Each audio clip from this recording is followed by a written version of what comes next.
Louvado seja o nosso Deus, irmãos. Que bênção nesta noite, mais uma vez, temos a alegria com os irmãos de tributar louvores e exaltar o nosso Deus pelo que Ele é, pelo que Ele faz e pelo que Ele sempre fará em nossas vidas.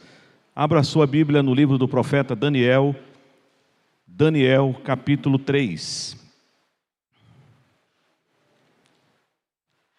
Daniel, capítulo 3. Neste mês, estamos trabalhando a série Compromisso e Fidelidade. Já trabalhamos domingo passado Daniel, capítulo 1. Nesta noite trabalharemos Daniel, capítulo 3 e encerraremos essa série agora sempre apenas em 3 ou 4 domingos do mês, porque sempre o último domingo nós teremos uma noite especial também com pastores convidados já na série de comemorações do aniversário da igreja. Então encerraremos no próximo domingo com Daniel capítulo 6. Temos outras lições preciosas para aprender neste livro. Se você desejar aprofundar a sua leitura, como já orientamos, do capítulo 1 ao capítulo 6, você tem mais uma narrativa de momentos da vida de Daniel, de Azarias, Misael e de Ananias. Mas você, a partir do capítulo 7, terá um sermão mais escatológico, profético, de coisas que haveriam de vir na pessoa do nosso bendito Jesus, o Messias prometido. Eu quero combinar, tanto com os irmãos que estarão me auxiliando aqui na projeção do texto, como também com todos aqui, aqueles que nos acompanham em sua casa. Nós teremos que ler o capítulo todo, mas eu farei isso em momentos oportunos, vou lendo os trechos e vou compartilhando com vocês. E agora vocês não precisam fazer a leitura comigo, mas estejam atentos com a sua Bíblia aberta o tempo todo aí em Daniel capítulo 3. E nós iniciaremos a leitura lendo do versículo 1 ao versículo de número 7. Do versículo 1 ao versículo 7. Olha só, irmãos, o que a palavra de Deus nos diz. O rei Nabucodonosor fez uma imagem de ouro que tinha 60 côvados de altura e 6 de largura. Levantou-a no campo de Dura, na província da Babilônia. Então o rei Nabucodonosor mandou ajuntar os sátrapas, os prefeitos, os governadores, os juízes, os tesoureiros, os magistrados, os conselheiros e todos os oficiais das províncias para que viessem à consagração da imagem que o rei Nabucodonosor tinha levantado. Então se ajuntaram os sátrapas, os prefeitos, os governadores, os juízes, os tesoureiros, os magistrados, os conselheiros e todos os oficiais das províncias para a consagração da imagem que o rei Nabucodonosor tinha levantado. E estavam em pé diante da imagem que Nabucodonosor tinha levantado. Nisto, o arauto apregoava em alta voz: ordena-se a vós outros, ó povos, nações e homens de todas as línguas, no momento em que ouvirdes o som da trombeta, do pífaro, da harpa, da cítara, do saltério, da gaita de foles e de toda sorte de música, vos prostrareis e adorareis a imagem de ouro que o rei Nabucodonosor levantou. Qualquer que se não prostrar e não a adorar, será no mesmo instante lançado na fornalha de fogo ardente. Portanto, quando todos os povos ouvirem o som da trombeta, do pífaro, da harpa, da cítara, do saltério e de toda a sorte de música, se prostrarão, e os povos, nações e homens de todas as línguas adorarão a imagem de ouro que o rei Nabucodonosor levantou. Vamos orar ao nosso Deus, irmãos. Maravilhoso Pai, bendito seja o teu nome, não só agora, mas para todos sempre. Aqui mais uma vez estamos reunidos, foi o Senhor mesmo quem nos trouxe, foi o Senhor mesmo quem nos ajuntou nessa noite com o propósito de cultuar ao Senhor e de te adorar na beleza da tua santidade. Que o Senhor esteja se agradando, ó Deus, do culto que os teus filhos e tuas filhas estão prestando ao Senhor nessa noite. Mas agora, ó Pai, aquiete o nosso coração, edifica-nos na Tua palavra e que continuemos adorando ao Senhor agora, ouvindo atentamente as instruções da Tua palavra. Nós oramos, ó Deus, sabendo que o Senhor falará ao nosso coração nessa noite, e é no nome de Jesus que nós fazemos isso. Amém. Compromisso e fidelidade. Você é um crente custe o que custar? Um crente custe o que custar. Um homem ou uma mulher que está disposto a ser fiel a Deus até as últimas consequências. Ou será que nós, diante de alguma pressão, diante de alguma ameaça, diante de alguma perseguição, haveríamos de ceder e, infelizmente, não honrarmos o nome do Deus que nós professamos? Você estaria disposto a ir até o fim pela causa de Cristo? E o fim aqui, eu diria, estaria disposto a morrer, se necessário fosse, pela causa de Cristo? Viver pela causa de Cristo também é um grande desafio.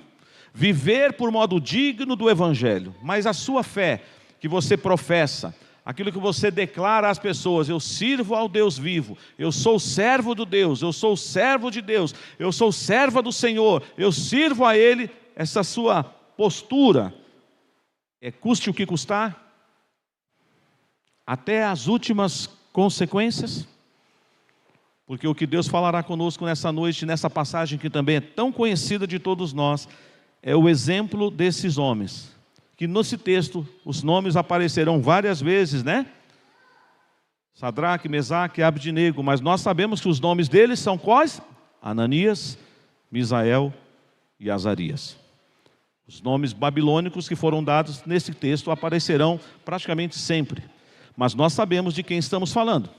Nós estamos falando dos amigos de Daniel: Ananias, Misael e Azarias. E eu faço isso de forma intencional para que nós paremos de falar Sadraque, Mesaque e Abdinego.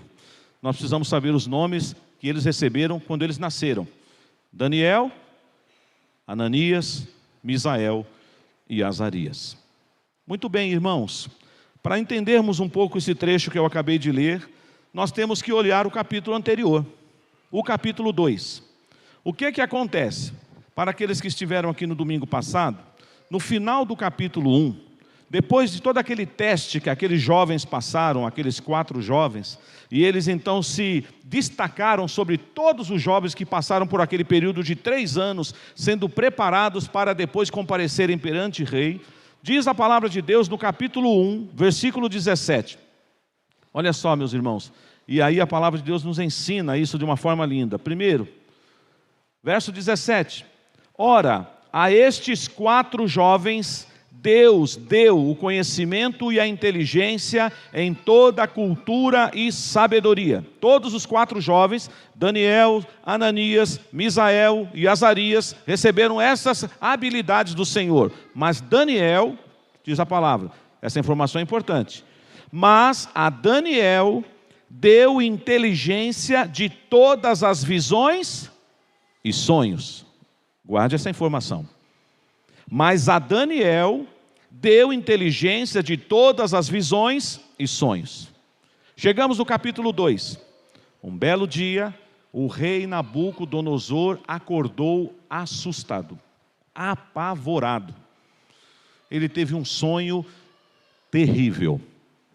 E ele reuniu todos os sábios da Babilônia. E ao reunir todos os sábios, ele disse: eu tive um sonho, eu estou perturbado, eu não sei o que significa o sonho, eu preciso entender o sentido desse sonho. E aí ele olha para aqueles sábios da Babilônia e diz: eu quero que vocês contem o sonho e interpretem o sonho.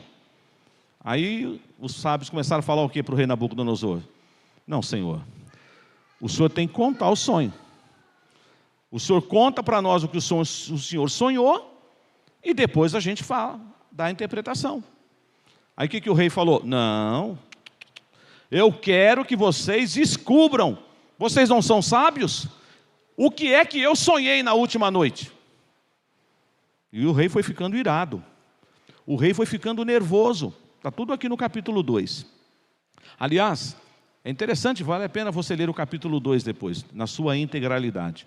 E aí o rei que teve esse sonho, ele certamente sabia o sonho, ele poderia não saber o significado do sonho, mas ele não queria contar o sonho. E os magos, os sábios, os feiticeiros, todo mundo ali falava, não tem como nós interpretarmos o sonho se o senhor não contar o sonho. Conta o sonho que a gente interpreta. Ele falou assim, não, aí vocês vão tentar fazer alguma coisa de uma interpretação conforme, de repente, vocês até queiram me agradar. Eu quero que vocês descubram o que eu sonhei. E ele foi ficando irado. E sabe o que ele fez? Ele disse, se vocês não descobrirem o que eu sonhei e me darem a interpretação, eu vou matar todos os sábios da Babilônia. E aí teve um que falou novamente, ó rei, viva para sempre. Não tem como nós fazermos isso. Essa capacidade só está com os deuses, e eles não estão aqui. Só os deuses é quem pode interpretar ou descobrir o que o senhor sonhou e depois dar a devida interpretação ao sonho. E aí o rei assinou um decreto. Matem todos os sábios da Babilônia. O rei estava furioso. A notícia chegou até onde, irmãos? Chegou a Daniel. Lembra do que nós lemos aqui no versículo 17 do capítulo 1? Mas a Daniel, Deus deu inteligência de todas as visões e sonho. Deus já tinha preparado Daniel para o que vai acontecer agora. É importante essa introdução para depois entender o que está acontecendo no capítulo 3. Daniel então fala com o homem que está lá levando a ordem e falou, não, o rei mandou matar todo mundo, inclusive você. Vai morrer todo mundo. Seus companheiros também vão morrer. O rei está furioso.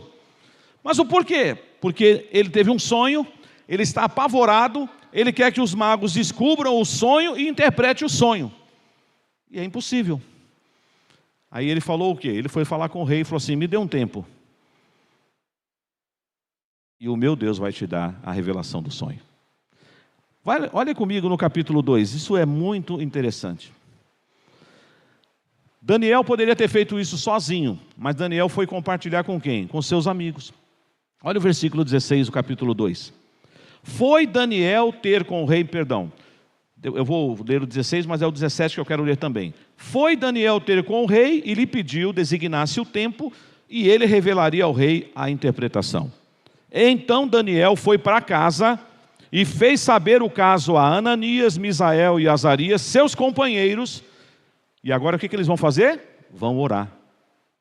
Para que pedissem misericórdia ao Deus do céu sobre este mistério, a fim de que Daniel e seus companheiros não perecessem com o resto dos sábios da Babilônia. Eles fizeram uma coisa, irmãos, extremamente linda. Eles oraram. E o Daniel não foi egoísta, dizendo, bom, eu sou Daniel. Nem vou consultar os meus amigos, eu vou orar sozinho. Ele não fez isso. Aqui já tem um princípio, embora não seja este o tema da mensagem. Não existe carreira solo no reino de Deus. Você não se basta, meu irmão, minha irmã, você precisará de alguém ao seu lado. Para orar com você, para orar por você, para levar a carga junto com você.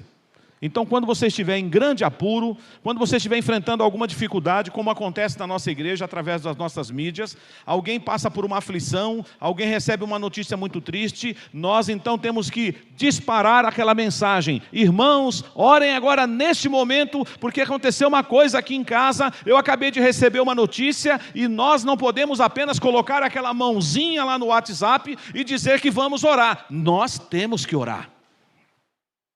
Porque aquele irmão, aquela irmã está contando com a oração da igreja.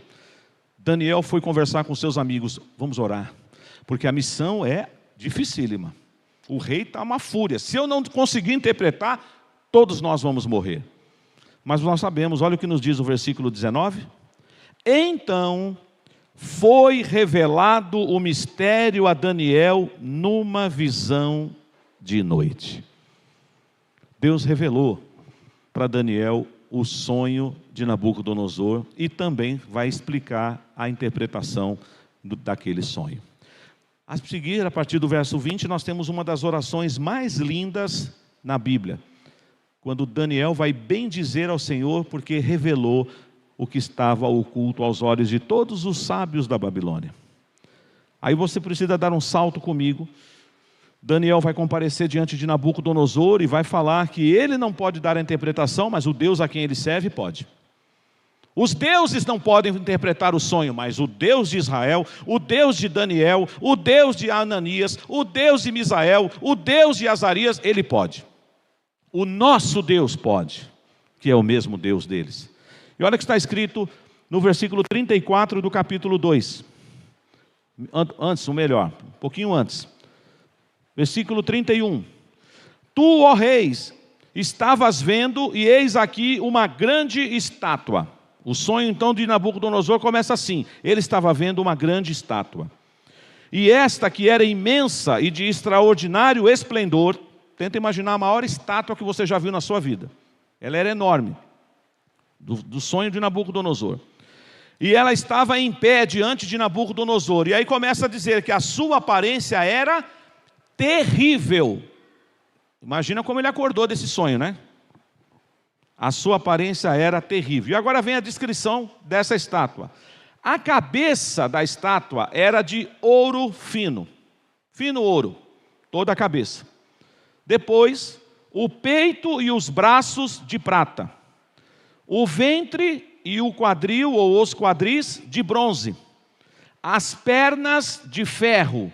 Os pés em parte de ferro, em parte de barro, misturado. Tentaram construir essa imagem na sua cabeça. Imagina uma estátua que a cabeça é de ouro. O tórax, o peitoral e os braços de prata. Aí você vê aqui ele falando para nós que a parte da cintura, dos quadris, de bronze. As duas pernas de ferro, e lá os pés, os dois pés que sustentam todo o corpo, entre os dedos, ferro misturado com terra, com barro. Essa era a imagem que Nabucodonosor sonhou. Só que tem algo aqui que Nabucodonosor não prestou atenção. E quase sempre a gente passa também desapercebido por essa informação. Olhem comigo o versículo 34. Quando estavas olhando a estátua, a estátua terrível, uma pedra foi cortada sem o auxílio de mãos. Tenta imaginar. Um pedaço de uma pedra enorme se deslocou de uma rocha, de uma montanha, sem ninguém ter cortado, não teve dinamite, não teve nada para explodi-la. E essa pedra foi cortada sem o auxílio de mãos. E o que foi que essa pedra fez? Feriu a estátua aonde? Nos pés, de ferro e de barro. E os esmiuçou, ou esmiuçou corretamente. O que acontece, irmãos, verso 35. Então foi juntamente esmiuçado o ferro, o barro, o bronze, a prata, o ouro, os quais se fizeram como palha das eiras no estio, e o vento os levou, e deles não se viram mais vestígios. Mas a pedra que feriu a estátua se tornou em grande montanha que encheu toda a terra. Que pedra é essa? Quem é essa pedra que destruiu a estátua? E o que cada parte da estátua representa? Os reinos, os impérios, as superpotências. Talvez nós pudéssemos pensar, e quem seria, que império é esse misturado de barro e ferro lá nos pés? Roma. O Império Romano. Mas Nabucodonosor está lá na cabeça, a cabeça é de ouro. O superpoderoso, o homem mais poderoso da face da terra. Não tinha limite para suas conquistas. Mas a pedra que foi tirada sem auxílio de mãos humanas, ela destrói aquela estátua, e essa pedra permanece para sempre. A rocha de Israel, o nosso Senhor Jesus, o Messias. Mas ele não prestou atenção nisso não. Ele ficou tão impressionado com a estátua, e a primeira parte da estátua referia-se ao seu império, e que era tudo de ouro, que ele fez o quê? Uma estátua inteira de ouro. Não dá para afirmar que foi de ouro maciço, porque aqui fala 60 côvados e 6 côvados. Vamos transportar para nossas medidas Sabe qual era a altura dessa estátua? 30 metros. Não sou bom aí, me ajudem quem participou aqui da obra aqui da igreja. Quantos metros tem aqui o prédio da nossa igreja? Talvez aqui, até lá na área de lazer agora. Quantos metros dariam? Quanto? Não, de altura? De altura? Não, daqui até lá no teto? 160? 6 metros, só isso? Então tenta imaginar uma estátua de 30 metros.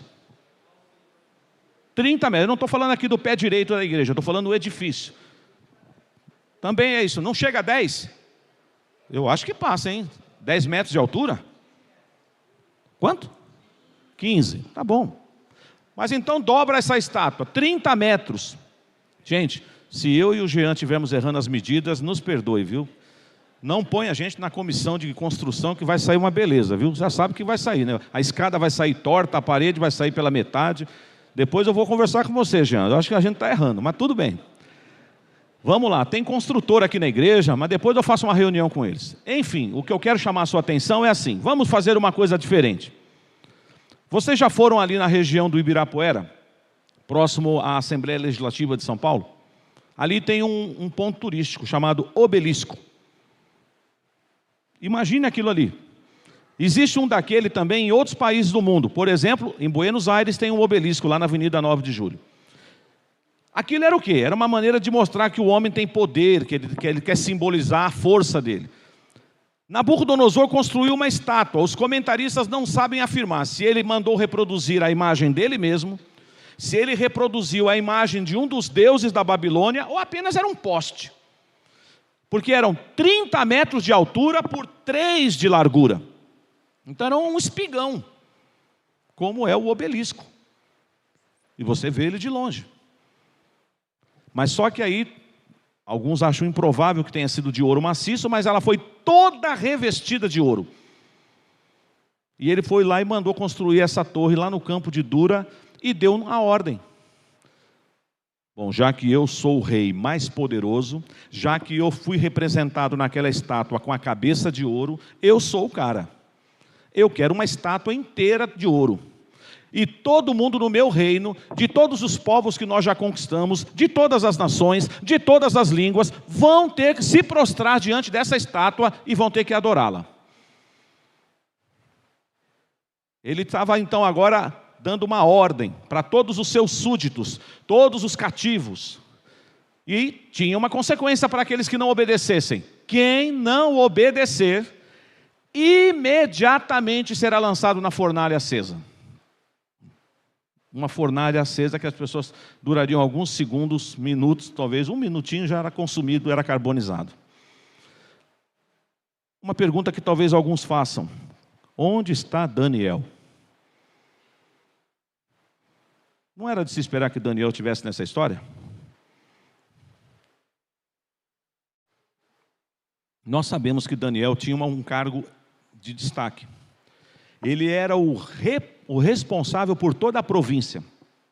Ele seria o número 2 do reino. Assim como foi lá José do Egito, agora Daniel ocupava um cargo extremamente importante. Ele era o chefe de todos os chefes. Ele só estava abaixo de Nabucodonosor. Mas a Bíblia não nos dá informação. Então, aonde a Bíblia é silente, nós não podemos especular. Existem algumas hipóteses. Que ele estava numa outra região. Que ele ficou na corte. Porque termina assim o versículo 49 do capítulo 2. Daniel, porém, permaneceu na corte. Então há quem diga que Daniel não está aqui nesse cenário. Eu já ouvi gente dizer que Daniel até estava, mas Nabucodonosor não o forçou a fazer o que os seus companheiros terão que fazer. Nós não temos como afirmar isso. Mas não fiquem preocupados dizendo, na hora que a coisa ficou feia, o Daniel desapareceu. Não é nesse sentido, irmãos. Daniel não fugiu, Daniel não é covarde. Você conhece a história desse homem de Deus. Ele já deu mostras aqui da sua lealdade, do seu compromisso e da sua fidelidade. E na próxima semana, no próximo domingo, no capítulo 6, nós veremos Daniel já com mais de 80 anos de idade, sendo provado, sendo ameaçado, que não podia orar por 30 dias, senão ele seria lançado na cova dos leões. Vocês conhecem a história, mas isso é para a semana que vem. Vamos voltar aqui no texto. Daniel não está aparecendo nesse cenário, então não vamos falar dele. Mas Ananias, Misael e Azarias, que chamado nesse texto várias vezes de Sadraque, Mesaque e Abdinego, vai aparecer nesse cenário, ou vão aparecer. Porque aí o que nos diz a palavra? Vamos ver agora, a partir do verso 8, acompanhe comigo. Ora, no mesmo instante se chegaram alguns homens caldeus e acusaram os judeus. Disseram ao rei Nabucodonosor: ó rei, vive eternamente. Tu, ó rei, baixaste um decreto, pelo qual todo homem que ouvisse o som da trombeta, do pífaro, da harpa, da cítara, do saltério, da gaita de foles e de toda sorte de música se prostraria e adoraria a imagem de ouro. E qualquer que não se prostrasse e não adorasse, seria lançado na fornalha de fogo ardente.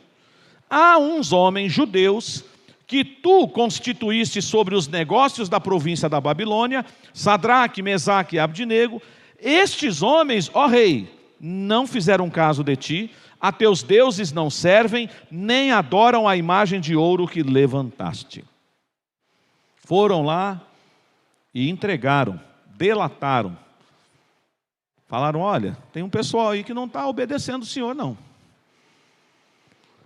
É um pessoal até que o Senhor gosta deles, porque eles já deram mostra, já ajudaram o Senhor em outros momentos, o Senhor até tem uma admiração por eles. Mas, de quem vocês estão falando? Sadraque, Mesaque e Abdinego.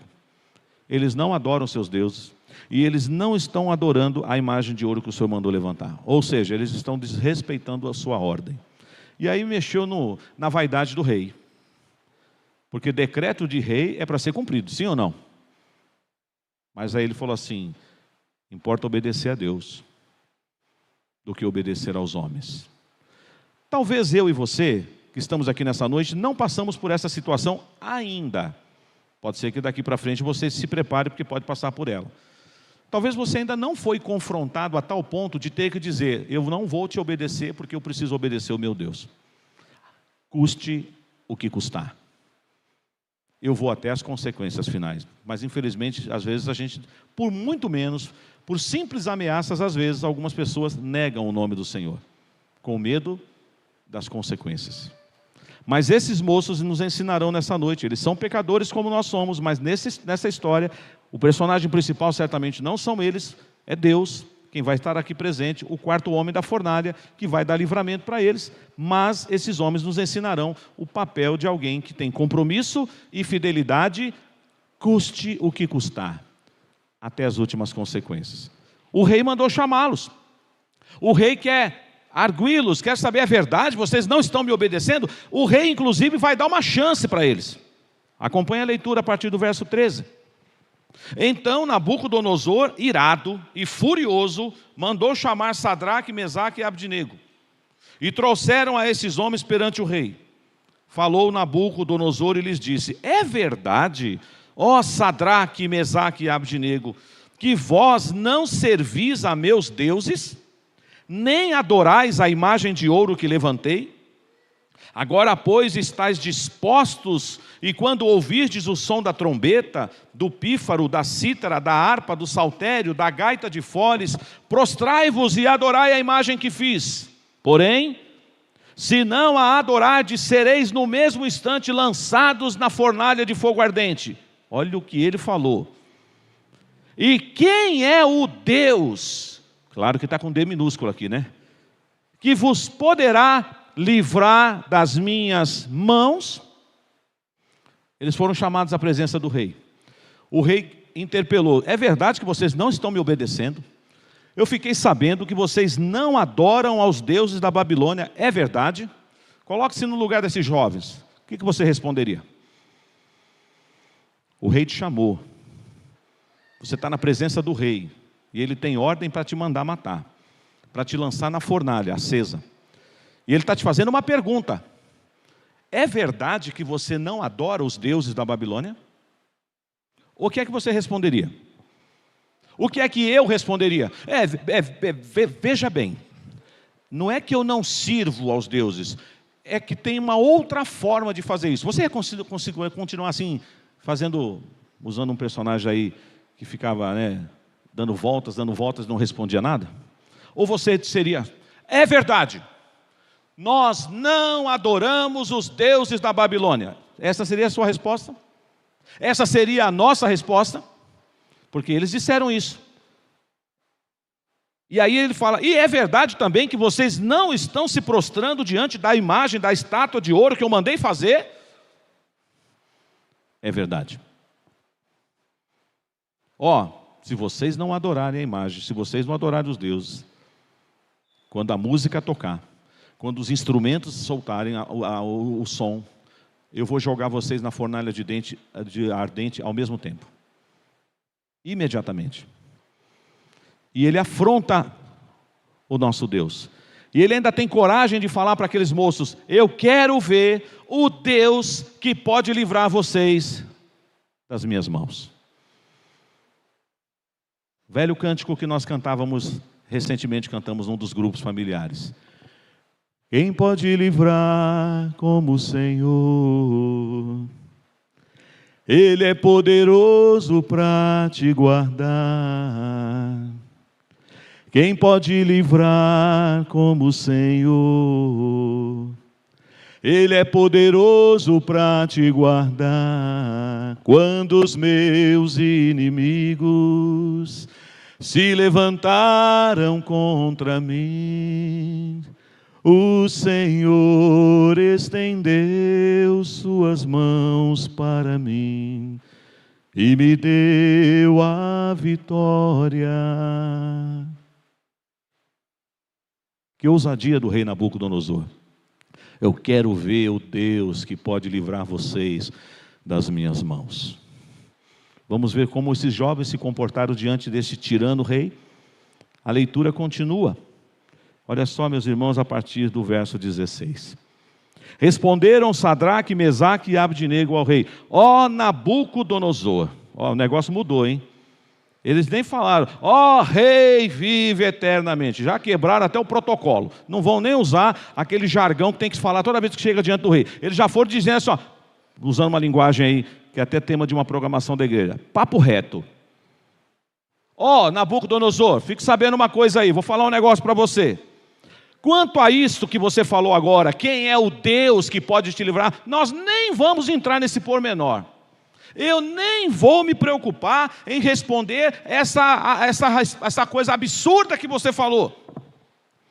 Então ele diz aí, Nabucodonosor, quanto a isto não necessitamos de te responder. Agora vem a convicção de quem confia no Senhor. De que quem sabe que se Deus é por nós, quem será contra nós? De quem crê que maior é aquele que está em nós do que aquele que está no mundo? Olha o que eles disseram, versículo 17. Vamos ler juntos? O 17 e o 18, todos juntos. Olha só a resposta desses jovens, que precisa ser a nossa resposta diante de situações que passamos. Vamos lá? Se o nosso Deus, a quem servirmos, quer livrá-los, Ele nos livrará da fornalha de fogo ardente e das tuas mãos, ó rei. Se não, fica sabendo, ó rei, que não serviremos a teus deuses, nem adoraremos a imagem de ouro que levantaste. Tenta imaginar isso como se estivesse assistindo um desenho animado, que o homem foi ficando vermelho, que o homem foi ficando embrutecido, ouvindo aqueles moços responderem assim, olha aqui, rei, se o nosso Deus quiser, Ele nos livra, porque Ele pode. Ele é o Deus que pode desbaratar exércitos, Ele é o Deus que quando Ele entra na peleja, Ele ganha. Mas se Ele não fizer isso, nós vamos torrar no fogo, nós vamos virar carvão no fogo, mas nós morreremos fiéis a Ele, porque nós vamos honrar o nosso Deus até o fim. Você já imaginou que declaração maravilhosa de jovens que estão diante de uma ameaça iminente? Não é uma possível ameaça, é uma ameaça real. E ainda eles tiveram a chance de fazer o quê? É só ajoelhar, para com bobeira, para com isso. Sadraque, Mesaque e Abdenego, ninguém vai ficar sabendo, ninguém vai descobrir que um dia vocês adoraram essa imagem. É só ajoelhar, dar um beijinho lá no pé da estátua e não precisa ficar preocupado. Ninguém vai mostrar na internet, não vai passar em lugar nenhum, ninguém precisa saber dessa história. O que se faz na Babilônia, fica na Babilônia. Ninguém vai saber que você ajoelhou. E é assim que a gente vive hoje. Ninguém vai descobrir que você adora outra coisa a não ser o seu Deus. Ninguém vai descobrir que você serve outros deuses, os ídolos do nosso coração, que já foi tratado aqui o ano passado. Será que eu, você, nós, diante dessa ameaça iminente, nós daríamos essa resposta? Se o nosso Deus a quem servimos, que coisa maravilhosa, né? Eles serviam a Deus, mesmo num contexto distante da realidade deles, mesmo num cativeiro, mesmo longe de casa, mesmo longe do templo, mesmo longe daquela realidade que eles viviam lá em Judá, em Jerusalém. Eles disseram: se o nosso Deus a quem servirmos quer livrar-nos, Ele nos livrará da fornalha. Deus pode nos livrar da fornalha, irmãos? Sim ou não? Mas às vezes Ele não livra. Eu não vou trabalhar isso hoje, da questão da escatologia, porque esse é um tema da teologia complicado. Tem gente que acha que a igreja não vai passar pela grande tribulação. Tem gente que diz que a igreja será arrebatada antes da grande tribulação. Eu particularmente, não é porque eu sou masoquista não, viu, irmãos? Pastor, gosta de sofrer, hein, pastor? Mas pelas leituras que fiz, pelos textos que eu já estudei, nós seremos arrebatados do meio do fogo. Do meio do fogo. A igreja será purificada com fogo, sim, como se purifica a prata e o ouro. Então aquela ideia do arrebatamento silencioso, começa a desaparecer gente aqui, desaparecer gente ali, é totalmente fora dos padrões bíblicos, porque a Bíblia diz que todo olho verá, as trombetas soarão, o céu vai se abrir, e como o relâmpago que sai do Oriente e se mostra no Ocidente, todo olho verá. Não vai ser algo assim silencioso. Mas nós estaremos se a nossa geração for essa, da volta de Jesus, num grande perigo. Como se estivéssemos dentro de uma fornalha. Como é que Nabucodonosor reagiu a tamanha coragem? Mas essa coragem, tomemos cuidado para não colocarmos o título do herói no lugar errado. De onde é que vem a coragem de Sadraque, Mesaque e Abdenego? Ananias, Misael e Azarias. De onde é que vem? Qual é o segredo da coragem desses jovens? Deus. Somente Deus. Você é corajoso, meu irmão? De onde vem sua coragem? De onde vem sua força, minha irmã? De onde vem suas convicções? Vem dele. Porque se não for por Deus, ninguém fica ali. Todo mundo corre. Todo mundo desaparece. Porque nós não somos corajosos por nós mesmos. Quando Davi enfrentou Golias, ele foi sozinho? Eu vou contra ti, em nome do Senhor dos Exércitos. Pare de querer enfrentar os obstáculos e os adversários com suas próprias forças, com a força do seu braço, porque a vitória virá do Senhor. Mas Nabucodonosor ficou furioso. Tenta imaginar uma fornalha acesa. Calor terrível. Aí ele foi ficou tão irado que ele mandou o servo dele aquecer a fornalha 7 vezes mais. Aí agora, terrível. E o texto vai nos informar, e eu continuo a leitura no verso 19. Então Nabucodonosor se encheu de fúria e, transtornado, o aspecto do seu rosto contra Sadraque, Mesaque e Abdenego, ordenou que se acendesse a fornalha 7 vezes mais do que se costumava. Ordenou aos homens mais poderosos que estavam no seu exército que atassem. Gente, vão amarrar os homens. Eles não vão ser jogados na fornalha andando, soltos. Amarraram. E ele escolhe quem? Olha aqui que está no versículo 20. Os homens mais poderosos que estavam no seu exército. Traduzindo, os brutamontes. Os mais fortes. Para dar aquele nó que ninguém desata o nó, sabe assim? Amarra, aperta, dá a volta na corda. cheio de roupa, com chapéu, com manto. Bom, gente, não precisaria nada disso. Bastaria eles estarem só com as roupas de baixo, já pegava fogo. Mas vão jogá-los na fornalha com todo tipo de roupa que eles têm. Olha o que o texto fala. Então estes homens foram atados com seus mantos, suas túnicas e chapéus e suas outras roupas e foram lançados na fornalha sobremaneira acesa, 7 vezes mais do que ela já estava aquecida. O que é que aconteceu com esses brutamontes do exército de Nabucodonosor? Olha o que o texto diz aí no verso 21, no final.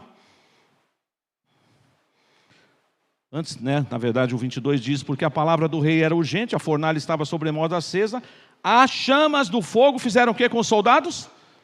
Mataram os homens que lançaram de cima para dentro a Sadraque, Mesaque e Abdinego. Eles abriram, aqui a gente tem vários desenhos, né? Você pode imaginar um local que tivesse uma porta, outros dizem que era um local que você jogava embaixo. A hora que eles abriram o recipiente, a labareda de fogo que veio, matou os soldados. E Sadraque, Mesaque e Abdinego foram jogados lá dentro, no meio daquele fogo. Talvez o que nós poderíamos comparar essas empresas que têm de minérios, né? Aqueles fornos que pega o aço, o ferro, que você vê aquela incandescente, assim, aquela coisa na forma líquida, do aço, do ferro. Uma caldeira. Tenta imaginar isso. Um ser humano aguentaria jogar um corpo humano dentro de uma caldeira? Destrói rapidinho. Não vai deixar nem vestígios. Era isso que ele queria. Pronto, acabou. É assim que... E certamente aquilo foi uma grande ameaça para Deus. Mas alguém aí não vai adorar a minha estátua? Porque a fornalha está acesa. Você pode ser o próximo. Mas a palavra de Deus é maravilhosa, irmãos. Eu preciso ler o 17 e o 18 de novo. Se o nosso Deus, a quem servimos, quer livrar-nos, Ele nos livrará da fornalha de fogo ardente e das tuas mãos, ó rei. Mas que interessante, será que Deus falhou? Porque eles foram jogados dentro da fornalha. Então Deus não livrou. Não tem momentos na sua vida que você fala assim, não, Deus, o Senhor não vai nem deixar eu ir lá. O Senhor não vai deixar nem eu pisar no hospital, porque o Senhor é comigo. E se o Senhor te colocar dentro do hospital? Ele falhou? Não tem vezes, tem certas coisas que a gente não fala em voz alta, mas a gente questiona lá no coração. O Senhor falou que ia me dar livramento. E o que eu estou fazendo aqui nesse quarto do hospital? Ele vai te dar livramento lá. Do meio do fogo. Do meio da provação. Do meio da tribulação. Do meio da luta. Às vezes, porque Ele é Deus, Ele pode sim nos desviar do caminho mau. Ele pode sim nos livrar da boca do leão, como está lá em Hebreus capítulo 11. Alguns foram libertos da boca do leão, outros foram dilacerados pelo leão, mas todos viveram pela fé. Esses homens foram lançados, era questão de segundos, acabaram aqueles jovens, não sobrou nada. Outra coisa curiosa é que o Nabucodonosor tinha uma visão para a parte de dentro da fornalha. Não sei o que ele ia ver, só fogo, né? Só fogo, só labareda, só fogo. Mas aí a palavra de Deus vê e fala para a gente no verso 24. Então o rei Nabucodonosor se espantou, se levantou depressa e disse aos seus conselheiros, nós não lançamos 3 homens atados dentro do fogo? A resposta foi, claro, é isso mesmo. Tornou ele e disse, mas eu porém vejo 4 homens soltos. 4 homens soltos. E olha, eles não estavam amarrados. Vocês não amarraram direito? Quer dizer, não dá nem para perguntar para quem amarrou, porque já tinha morrido. Aqueles homens morreram quando eles jogaram lá dentro. Não eram 3, eles não estavam amarrados. Começou vendo eles soltos e tem um quarto lá dentro. E aí, olha interessante, palavras de Nabucodonosor. Nabucodonosor não conhece direito as manifestações teofânicas de Deus. Então ele falou que era um Deus, com D minúsculo. Mas a gente sabe quem é o quarto homem da fornalha, não sabe? O quarto homem da fornalha é o nosso Deus, já da manifestação da segunda pessoa da Trindade no Antigo Testamento. A pedra que destruiu a estátua, a rocha de Judá, o leão de Judá. E o texto então diz para nós, verso 25, eu porém vejo 4 homens soltos que andam passeando. Não gostaria de passear dentro do fogo não. Mas quando Deus está com a gente, irmãos, dá para passear até no vale da sombra da morte. Eu sei que você diz, pastor, eu não oro para Deus mandar aprovação para a minha vida. Eu também não oro assim. Manda mais uma, Senhor. Manda mais uma luta. Ninguém faz esse tipo de oração, mas quando ela chegar, quando a luta chegar, você tem que lembrar do hino que nós gostamos de cantar, que diz aqui: pelos bosques e campinas pastoreia o bom Jesus. Essa é a parte boa do hino, né? Junto às águas cristalinas, seu rebanho em paz conduz. Mas e quando for no vale da sombra da morte? E quando for dentro da fornalha ardente? O Senhor estará conosco. Às vezes você vai passar por lutas, por dificuldades. Na casa do justo também tem luto. Na casa do justo, de vez em quando, tem diagnóstico que nos assusta. Na casa do justo também tem crise. Você só precisa estar em consonância com Deus para saber, é provação ou é consequência de pecado?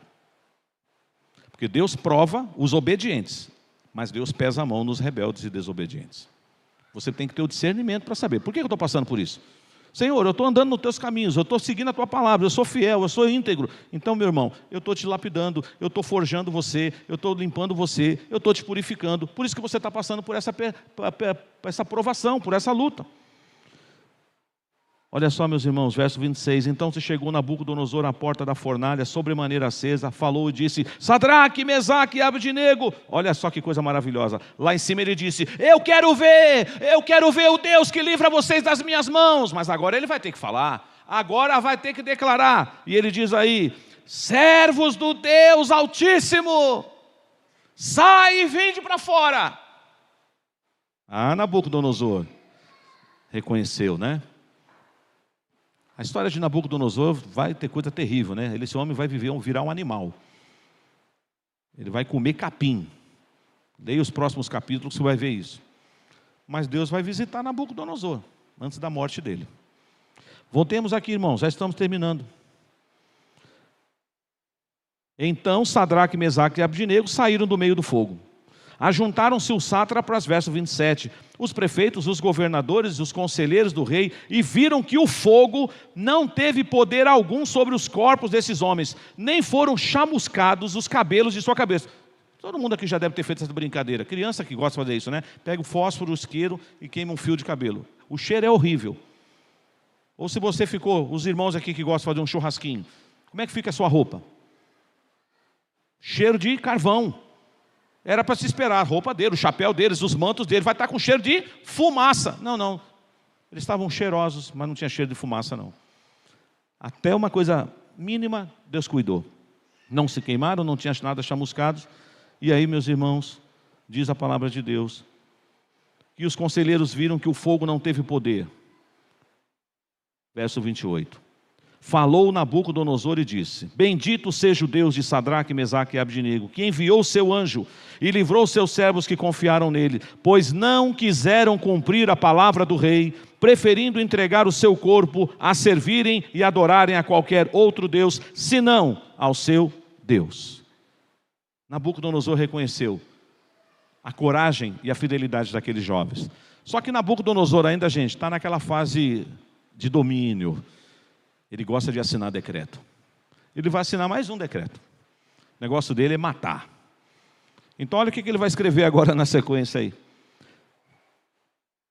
Portanto, faço um decreto, verso 29, pelo qual todo povo, nação e língua que disser blasfêmia contra o Deus de Sadraque, Mesaque e Abdenego, seja despedaçado e as suas casas sejam feitas em monturo, porque não há outro Deus que possa livrar como este. Aí você diz, ele poderia ter reconhecido, não existe nenhum outro Deus como o Deus de Sadraque, Mesaque e Abdenego, mas ele já pôs um decreto: se alguém blasfemar contra o Deus desses jovens, eu mando matar, eu destruo a sua casa, eu vou destruir você.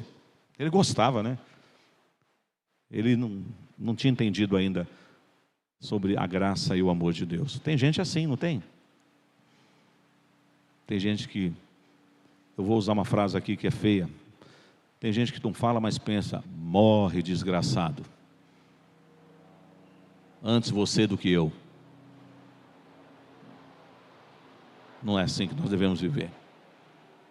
Não é assim que nós devemos agir. Versículo 30. Então o rei fez prosperar a Sadraque, Mesaque e Abdenego na província da Babilônia. Você é um crente, custe o que custar? Você é uma crente que está disposta a ir até as últimas consequências para continuar sendo fiel a Deus? Ah, pastor, mas essa mensagem não se aplica à nossa realidade hoje. Ninguém aqui está sendo perseguido. Nós não estamos diante de uma fornalha ardente. Esse é o problema, irmãos. Por muito menos, talvez um forninho de gás de 13 quilos, aquele calorzinho que sai do forno, nós já estamos nos curvando. Nós já estamos nos rendendo às ameaças dessa terra, deste mundo, e negando o nome do nosso Deus. Mas o Senhor requer de cada um de nós o quê? Fidelidade, compromisso, coragem. Ananias, Misael e Azarias confiaram no seu Deus e receberam a vitória. Mas há uma pergunta que você já sabe que não aconteceu, mas é uma pergunta que vale a pena refletir. E se eles tivessem virado churrasquinhos? Deus falhou? Se Deus fizer, Ele é Deus. Se não fizer, Ele é Deus. Não é assim? Se a porta abrir, Ele é Deus. Mas se não abrir, estiver fechado, Ele continua sendo Deus. Eu creio num Deus que pode levantar uma pessoa, que pode curar uma pessoa de uma doença incurável, porque Ele é o médico dos médicos. Mas às vezes o nome dele vai ser glorificado, levando aquela pessoa por aquela enfermidade. Nós não somos aqui desses crentes sensacionalistas que vai ficar profetizando ou decretando que você não vai passar pelo fogo, que você não vai passar por isso. Se Deus não quiser que você passe pelo fogo, você não vai passar, porque é Deus quem determinou que você não vai passar. Mas se você tiver que passar pelo fogo, meu irmão, você não vai sozinho. O Rei dos Reis, o Senhor dos Senhores vai junto com você. E Ele pode te livrar. Por isso, irmãos, para a honra e glória do nosso Deus, vamos confiar nesse Deus tremendo e poderoso. O Deus de Daniel, o Deus de Ananias, o Deus de Misael, o Deus de Azarias. Que Deus nos abençoe.